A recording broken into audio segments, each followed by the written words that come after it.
বন্ধুরা, স্বপ্না কিচেনে ফিরেছে আপনাদের সুস্বাগত। নমস্কার। আপনারা ভালো আছো, ভালো থাকো। আমি এই নতুন একটা রেসিপি করছি। দেখো, আঙুরের সন্দেশ বানাবো। কিভাবে সন্দেশ হবে আঙুরের, এই পুরো রেসিপিটা দেখার জন্য দিয়ে দিচ্ছি। জল নিয়েছি, এটা দুটো ভাগ করে দেবো। আমি 1 কেজি আঙুর একেবারে দিলাম না, আমি অল্প করে জল দিচ্ছি। আর বাটি নিয়েছি, আমি এই যে ঢেলে দিচ্ছি। এই ছেঁকে নেবো এবার ভালো করে, তাকে মেপে নেবো। তাই 1 বাটি নিয়েছি, ক বাটি হয় দেখবো।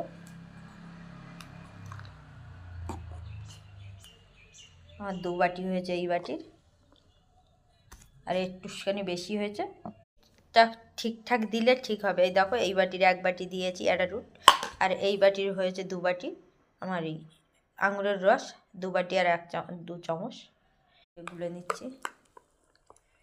ঠান্ডা অবস্থায় গুলতে হবে, গরম জলে গুললে ডালা বেঁধে যেতে পারে, তাই আমি ঠান্ডা অবস্থায় গুলে নিচ্ছি। তেল মাখিয়ে দিচ্ছি, নিয়েছি বলে আমি 1 বাটি চিনি দিচ্ছি। চিনি বা 1/2 কাপ জল দেবো, হাফ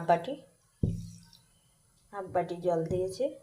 তার মতন এই যে সুতোর মতন তার ধরছে, এই যে আমরা এবার ঢেলে দেবো এই আঙুরের রসটা। দেখো সুতোর মতন টান ধরে যায়, এই দেখো হয়ে গেছে। আমরা এবার ওই রসটা দিয়ে দেবো।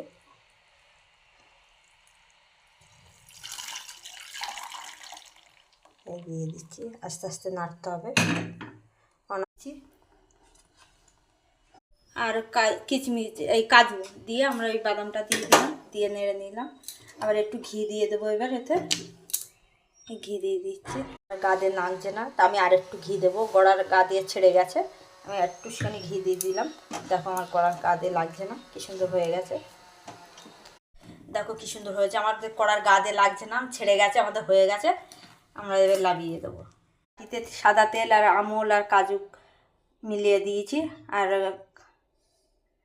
দিয়ে বসিয়ে রাখবো এইভাবে। আমার আঙুরের সন্দেশ হয়ে যাবে। এইভাবে সন্দেশ বানাচ্ছি, 1/2 ঘন্টা রেস্টে রাখবো, রাখলে আমাদের হয়ে যাবে। দেখো কী সুন্দর হয়েছে, বাটিটা বসেছে। আমি এইভাবে 1/2 ঘন্টা রেস্টে রেখে বসে গেছে কী সুন্দর। দেখো হাতে ধরছি, উঠছে না, এবার উঠে যাবে। পিচ পিচ করবো আমরা, কেটে নিচ্ছি। এবার উঠে যাচ্ছে পিচ, আমি পিচ পিচ করে কেটে নিয়েছি। দেখো কী সুন্দর কালার এসছে